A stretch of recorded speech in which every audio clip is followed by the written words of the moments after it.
en la Universidad Católica de Santiago de Chile un departamento que se llama de Práctica y Asistencia Legal. Va un poco en la misma línea, que aprendí la experiencia porque la inicié con fondos internacionales y después que se van los fondos, porque los fondos internacionales siempre terminan en algún momento, la institucionalidad quedó dentro de la universidad, un departamento de práctica profesional y asistencia legal, con muchos alcances. Después es una experiencia muy impactante, 3 años en la Universidad de Harvard, en los programas que allá se llaman de educación clínica, que va un poco en la línea de lo que vamos a conversar acá. Una muy buena experiencia en ese sentido, también vinculando el conocimiento a la sociedad, a las personas comunes y corrientes. La Universidad de Georgetown tiene un programa en Washington que también se llama Street Law y que lleva muchos años con muy buenas actividades y hemos tenido relaciones y creo que es bueno tenerlas. El director del programa ha venido a Chile y yo he ido a Washington a conversar sobre estos temas como lo estamos haciendo hoy. Y como se señalaba hace un minuto, en el ámbito político, la designación de ministro de Justicia da una oportunidad para recorrer el país completo y conocer sectores del país que normalmente no tienen voz. Sectores muy distantes y aislados, creo que todos los países los tienen, y que viven formas diferentes de las que se viven en las grandes ciudades de los países en general. Creo que una de las bondades que tiene un cargo político de esa naturaleza es la oportunidad justamente de convivir y acercarse a las personas, conocer sus necesidades, conversar, interactuar, pero digamos, no desde arriba para abajo, por así decirlo, sino que de igual a igual con los ciudadanos a los cuales se pretende ayudar. Y finalmente, en esta autorreferencia, por eso pido excusas, es simplemente para explicar lo que vamos a conversar enseguida, integré también la Corte Suprema de este país. En Chile existe una institucionalidad que no la he visto en otros países y que consiste en que abogados de ejercicio profesional pueden pasar a formar parte de los tribunales de justicia que se llaman abogados integrantes, ¿sí? Ese es el nombre, abogados integrantes de las Cortes, Naciones y de la Corte Suprema. Después que dejé el cargo de ministro de Justicia, estuve 8 años como abogado integrante de la Corte Suprema y eso da una enorme posibilidad de conocer cómo se administra la justicia desde adentro, por así decirlo, y no solamente como abogado litigante desde afuera. Y ese conocimiento sirve mucho también para lo que vamos a conversar a continuación. De manera que con esas experiencias y algunas otras, que no es el caso de desarrollar acá, me fui formando gradualmente cada vez con más fuerza la convicción y la necesidad de que una de las modalidades de las universidades, que normalmente se conocen con el nombre de extensión o con el nombre de vinculación con el medio, que es un nombre que a mí me gusta más que el de extensión. Todos sabemos que en general las universidades cumplen funciones de docencia, naturalmente, funciones de investigación y funciones de extensión. En esta función que yo llamo más bien de vinculación con el medio, es la que se inserta, por así decirlo, la conversación que estamos iniciando. Y gradualmente y a través de estas experiencias anteriores, me fui formando la convicción más íntima de conciencia, del interior de uno, de la importancia que tiene justamente acercar el conocimiento que se genera y que se cultiva en las universidades, ¿no es cierto?, acercarlo a los ciudadanos comunes y corrientes. Este es un tema, a mi juicio, hoy día, en los tiempos que corren especialmente, de la mayor importancia. Acercar estos conocimientos a los ciudadanos comunes y corrientes. Alguien dijo alguna vez, y me gustó mucho esta referencia, dijo que son los preferidos de Dios. Los ciudadanos comunes y corrientes son los preferidos de Dios, porque si no, dijo, no habría hecho tantos. En consecuencia, y cada vez que pienso en el tema, pienso que los ciudadanos comunes y corrientes son incluso, en un sistema, en una idea más pragmática, son los que constituyen el país y los que mueven el país en las reformas y todo lo que corresponde. En consecuencia, la importancia del conocimiento que se genera en las universidades, en las actividades que hacen, todas muy legítimas y muy valiosas, por supuesto, pero pienso que en los días que corren, esta actividad de vinculación con el medio, de llevar el conocimiento, por eso el título, a la calle, una forma, digamos, gráfica de expresar, que salga el conocimiento de las universidades a la calle, pero muy especialmente vinculado a las necesidades de la vida cotidiana de las personas, a las necesidades de la vida cotidiana de las personas.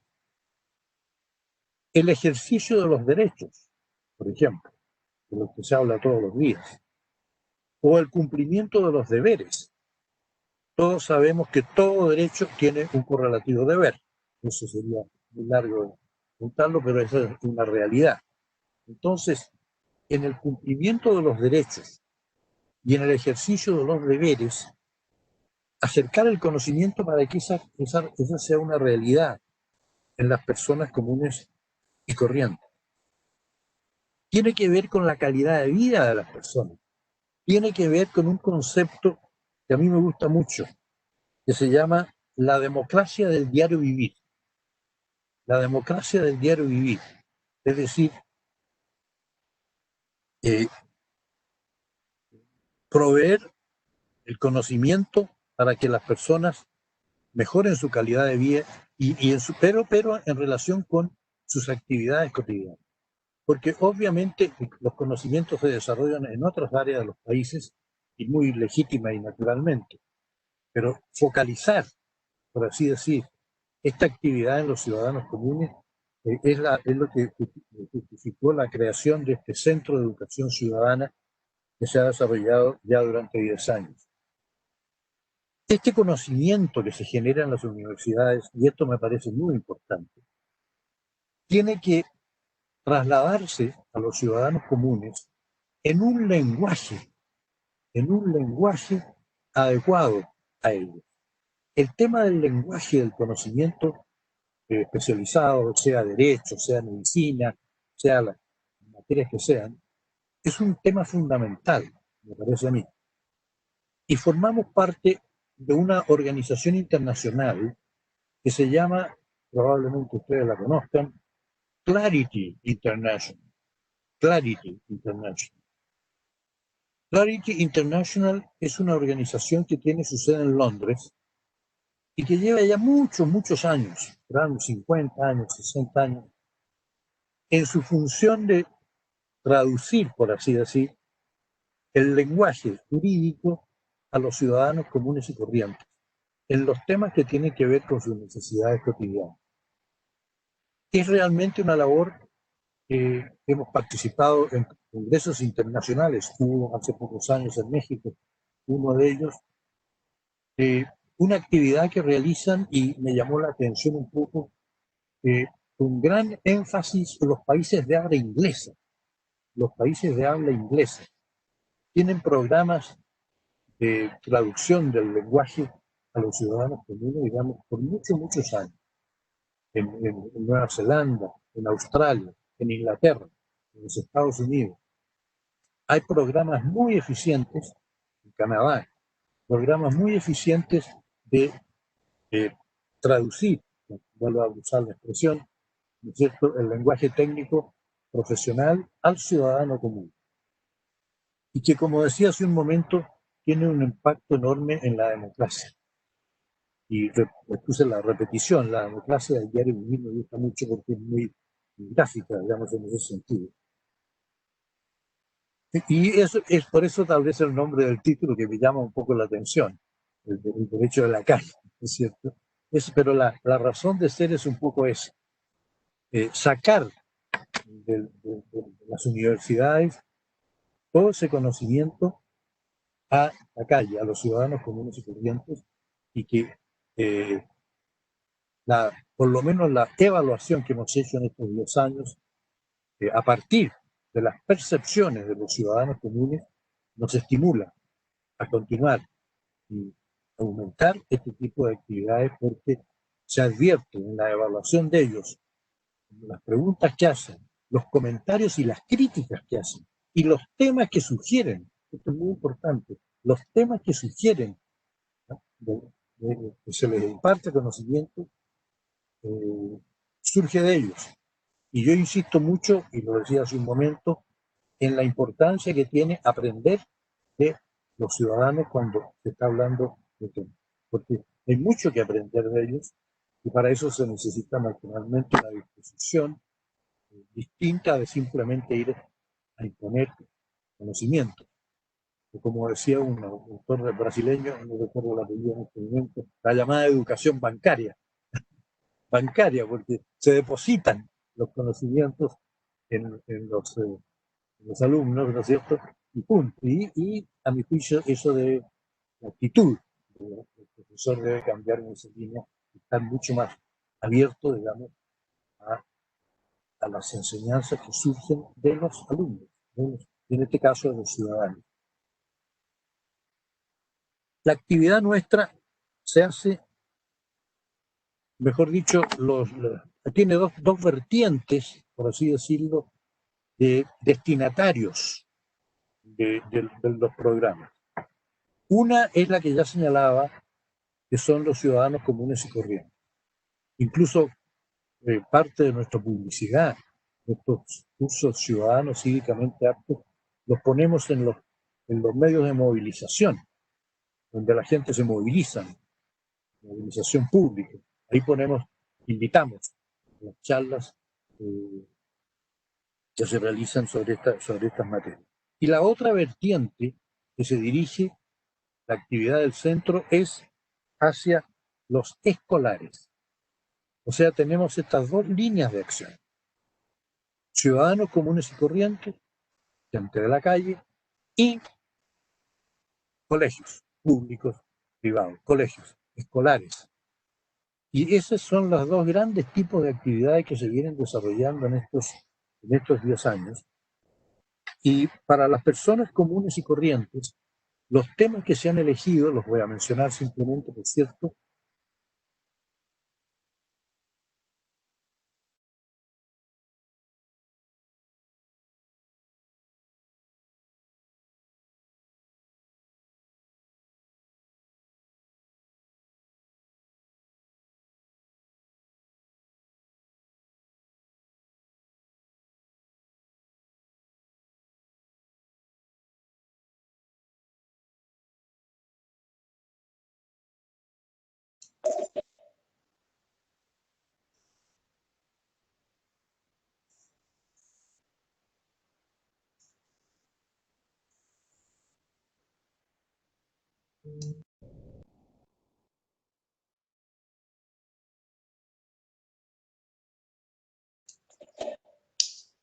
Bueno, pedimos disculpas. En este momento vemos que la conexión del doctor Bates está teniendo algunos inconvenientes. Ya esperamos retomar nuevamente en unos segundos.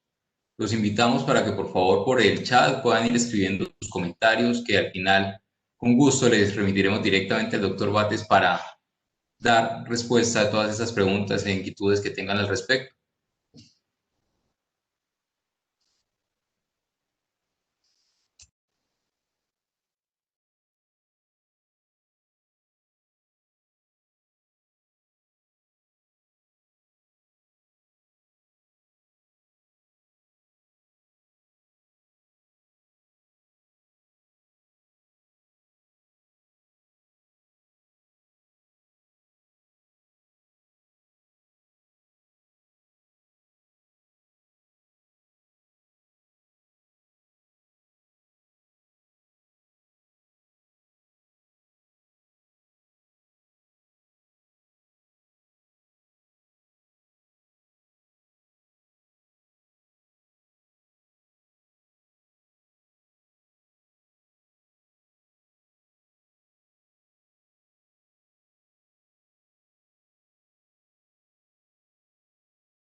Perfecto, allá estamos viendo todo. Perfecto.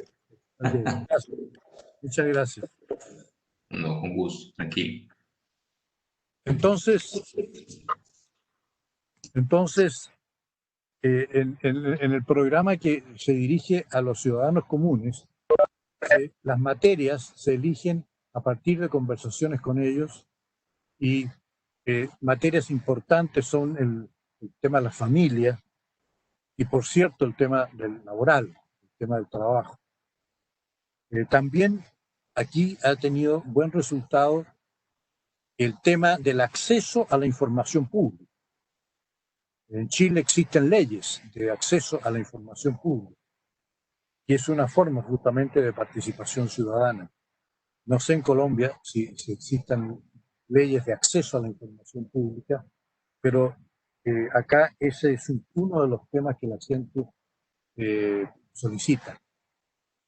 Y también el tema vinculado a la educación financiera, a la educación financiera, temas económicos de la vida cotidiana.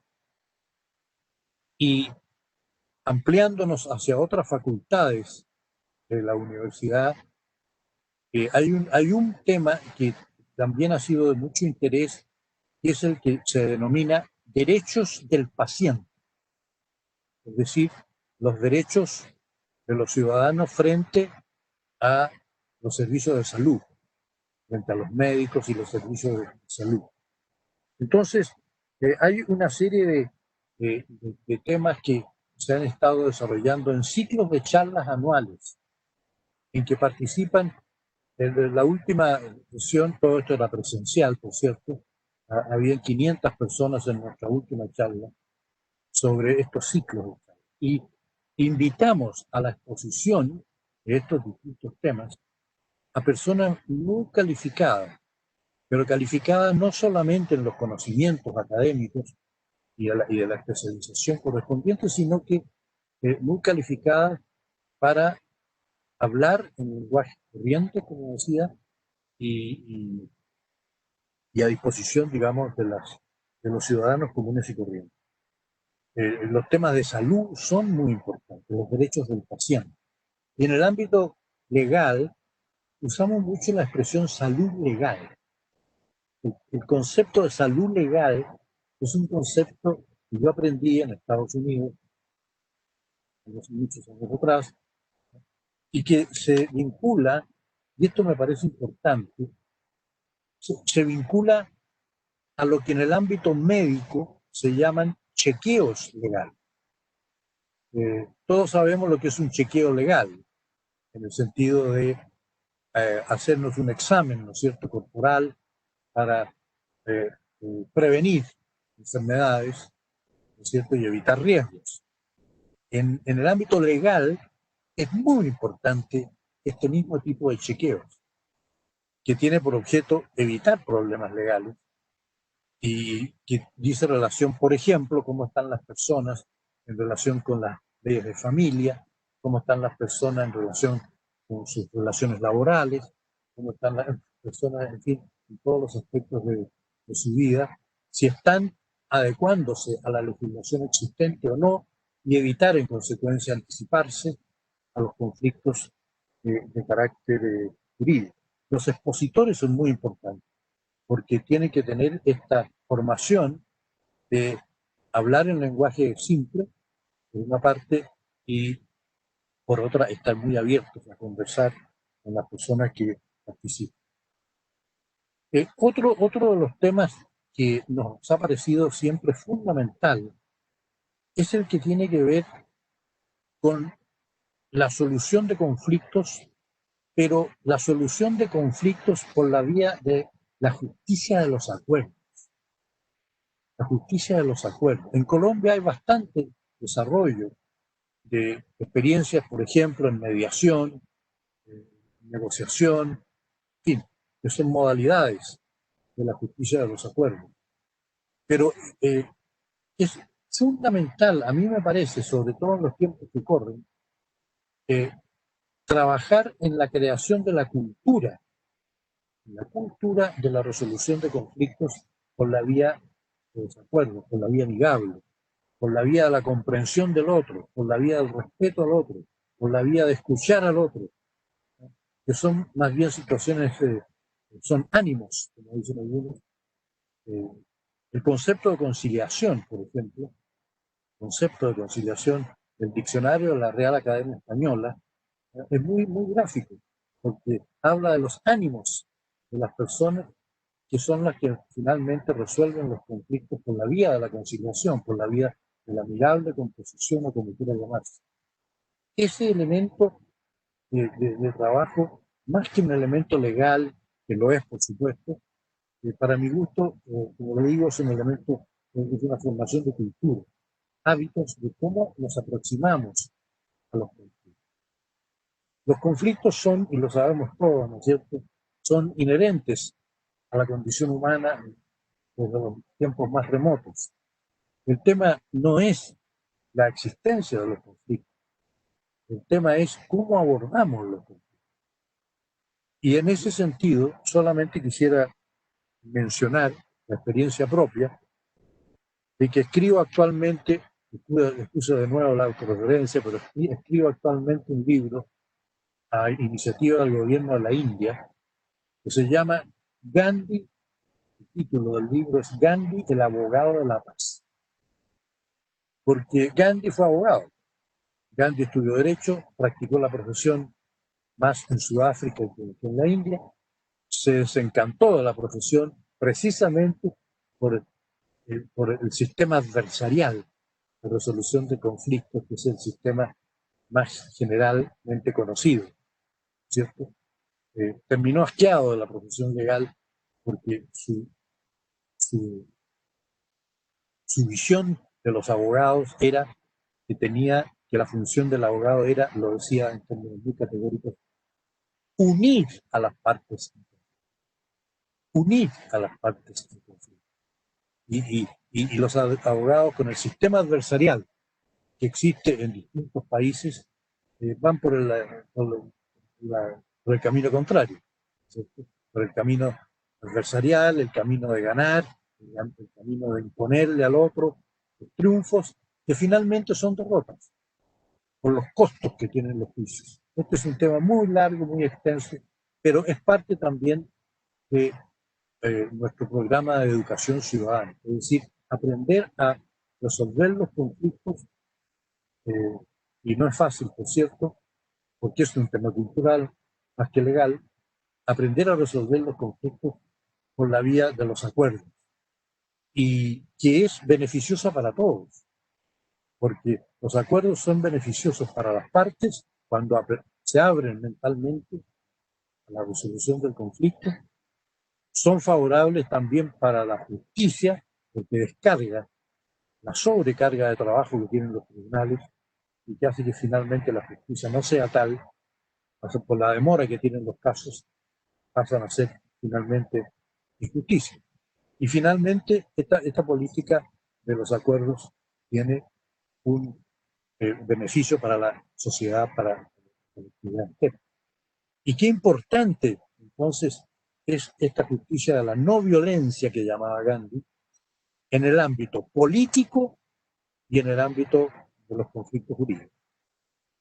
Ese es un tema que a mí me parece que en los días que corren en los distintos países es extremadamente importante. Y es parte de nuestro programa de formación ciudadana. Enseguida tendríamos que explicar muy brevemente que la institución, el programa de educación ciudadana, se realiza con un equipo de docentes, que son 4 y nada más, que forman parte del equipo de la universidad, digamos, pero se agregan alrededor de 40 estudiantes del último año de los estudios y egresados de la universidad, recién egresados. Y este es un elemento que ha sido extremadamente útil. ¿En qué sentido? Y trabajando los estudiantes en estos programas de educación ciudadana, vuelvo a repetir, llevar el conocimiento en lenguaje simple a los ciudadanos comunes y a los colegios, a los niños, a los escolares, para los estudiantes universitarios tiene un beneficio enorme, porque tiene el beneficio de que para poder, y me parece a mí que todos los que enseñamos sabemos que eso es así, para poder enseñar en términos simples, con frases simples, se necesita un profundo conocimiento de la materia correspondiente. Muchas veces hemos comentado de que los profesores, los malos profesores, hablan siempre en difícil. Y creo yo que para los jóvenes esta es una muy buena experiencia de que si van a hablar, por ejemplo, en los colegios, sobre la nacionalidad, sobre la ciudadanía, sobre la democracia, sobre las responsabilidades penales de los niños, juveniles y todos los temas que integran estos cursos para colegios con los cuales tenemos convenios, si van a hablar, ellos tienen que primero profundizar enormemente sus conocimientos para explicarlos a los jóvenes de los colegios o a los ciudadanos en términos simples. En consecuencia, hay un beneficio que refuerza la parte académica del estudiante, por una parte, y al mismo tiempo le va mostrando el sentido social de la profesión. El sentido social es una primera forma de aproximarse al sentido social de la profesión, a la misión de la profesión, que no es solamente ganarse la vida, sino que también vivir mejor y expandir el conocimiento a estos destinatarios de la... Fundamentalmente, estas son lo que nosotros hacemos. Quería explicarle además que los temas que se tratan con los colegios son construidos por los propios estudiantes, debidamente supervisados por los docentes, y que se busca que también a los niños vean cómo el derecho afecta la vida cotidiana de ellos, para qué les sirve realmente. Y eso es muy importante. En consecuencia, esto es básicamente la forma de funcionar. Se hacen y se escriben publicaciones. Estas publicaciones nosotros las hacemos pensando en la línea general que ya he explicado. Hay un tema de publicaciones que también ha tenido buena perceptividad o buena percepción y que tiene que ver con el fútbol como herramienta educativa. Es decir, el fútbol es el fútbol, todos sabemos, ¿no es cierto?, que llega a toda la gente de todos los aspectos de la vida de un país. El fútbol llega a todas partes. Pero es un mecanismo o una fuente muy importante para educar los mensajes educativos que uno quiere dar a través del fútbol. Por ejemplo, tenemos una publicación disponible, por cierto, para todos, que tiene que ver con la relación de los derechos humanos con las reglas del fútbol. Es toda una relación, las 17 reglas del fútbol, las 17 reglas que rigen el fútbol, y su vinculación con los derechos humanos.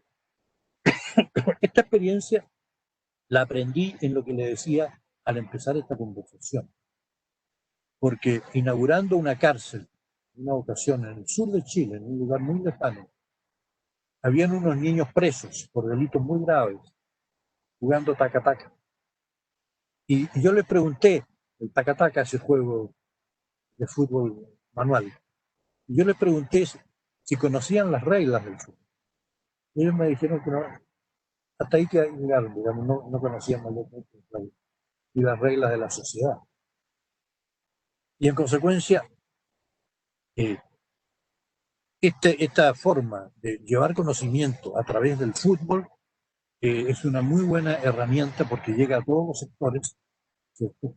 Y que permite hacerlo en un lenguaje comprensible, sobre todo en una materia comprensible. Otras publicaciones tienen que ver, por ejemplo, la tengo aquí a la mano, que se llaman relatos constitucionales.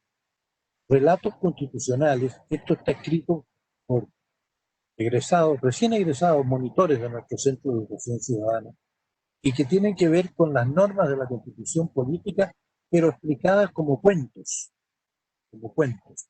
Y también se expanden los colegios, también con muy buena receptividad, porque, de nuevo, está escrito en términos para jóvenes y no en términos demasiado abstractos o académicos. ¿Cómo llega la Constitución y las normas de la Constitución a la vida cotidiana de las personas? ¿Para qué sirve en ese sentido? Y por último, esta actividad del centro se expande a todo Chile. Esta universidad tiene 4 sedes, una en Santiago y 3 sedes restantes en el sur de Chile, bastante en el sur. Lugares como Puerto Montt, que son lugares bastante lejanos. De manera que esto es básicamente lo que quería explicarles. Estoy dispuesto a todas las consultas, observaciones que se quieran hacer, porque también quiero aprender de ustedes, como ya lo hemos dicho, y eso por ahora, y gracias de nuevo por la oportunidad de conversar.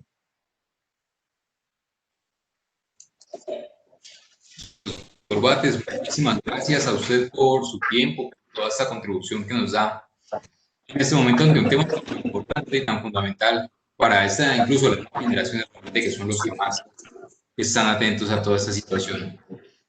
Vamos a hacer una ronda de preguntas con algunos comentarios o algunas preguntas que han enviado directamente los participantes aquí al chat. Vamos a empezar con la primera.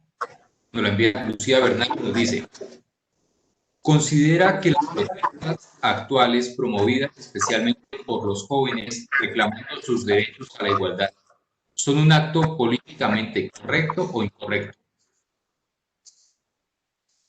Yo le diría de que depende del mecanismo o del medio que usen para buscar la igualdad, que menciona la pregunta. Es decir, es de la esencia, digamos, de una democracia, y es de la esencia del ejercicio de los derechos hacerlo con medios no violentos. De manera que si se hace por medios no violentos, es natural y hay que incentivar que se haga, porque eso es, en 2 palabras, la democracia.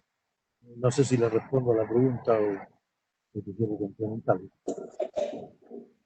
Bueno, pues esperamos que sí. Diana Marcela Díaz nos pregunta. Bueno, Diana nos hace como tal un preámbulo indicando realmente la necesidad de que las universidades también vinculen dentro de su etapa formativa la política, pero realmente algunas universidades prefieren declararse como apolíticas, y para no generar como cierta controversia, pero aquellas universidades que sí declaran esto se consideran o se les atribuye esa condición de militantes. Entonces, en el caso del país, en el caso, por ejemplo, de Chile, ¿qué problemas o contradicciones a nivel social y político, incluso dentro del interior de la academia, enfrentaron para llevar esa universidad a la calle? La verdad de las cosas es que problemas o dificultades o trabas para llevar el conocimiento a la calle realmente no los ha habido. Porque nosotros entendemos, digamos, que la política hay que entenderla en su sentido amplio, en su sentido no tanto partidista, sino que en su sentido más amplio. Y en ese sentido, llevar el conocimiento a las personas comunes y corrientes de los colegios o de los ciudadanos comunes es una función política, pero entendida en el sentido amplio de la política, y no en el sentido, digamos, cultural. Y en ese sentido, entonces, y la misma percepción ciudadana es el mejor método de evaluar. Si ellos estuvieran pensando de que se está haciendo una actividad política partidista, por ejemplo, naturalmente ya habría habido, obviamente, problemas. Sobre todo que los participantes a estas reuniones son personas que uno no conoce, precisamente porque son de la calle, y en consecuencia puede llegar cualquiera.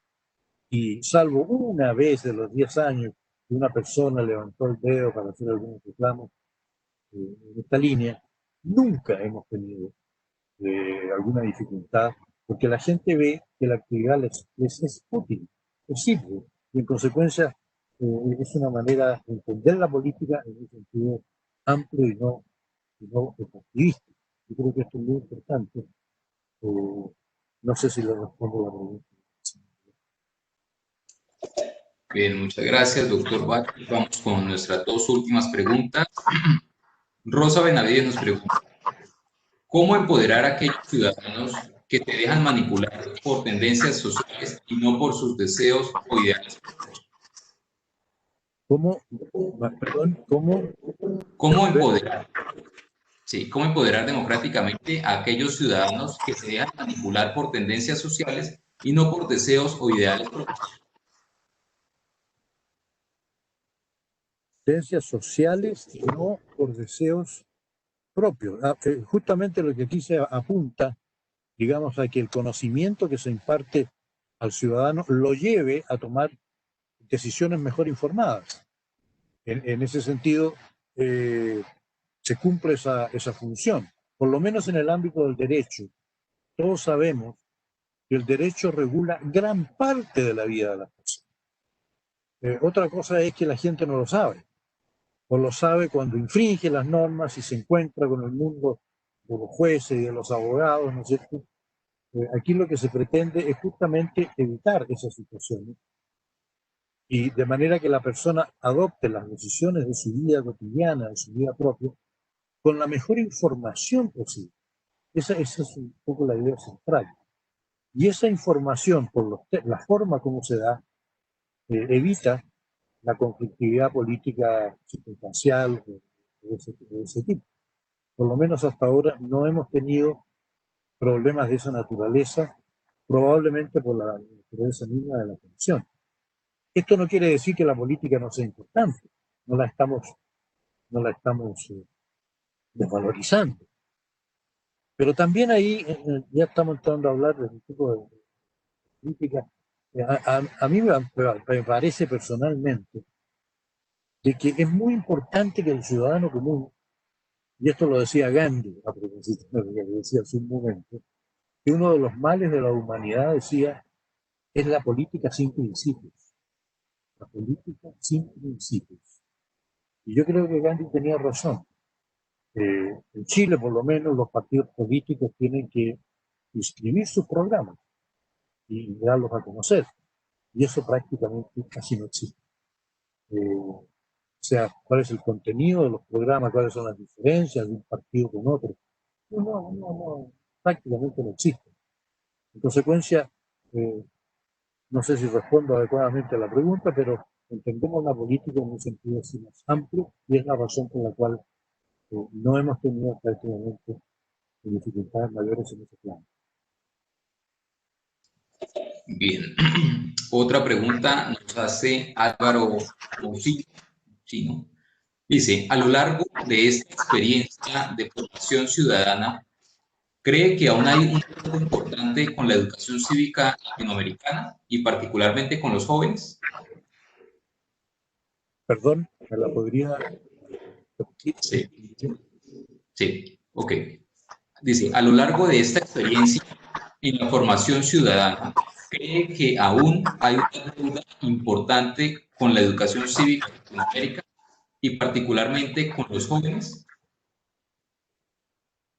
Álvaro, mucho gusto y gracias por tu pregunta.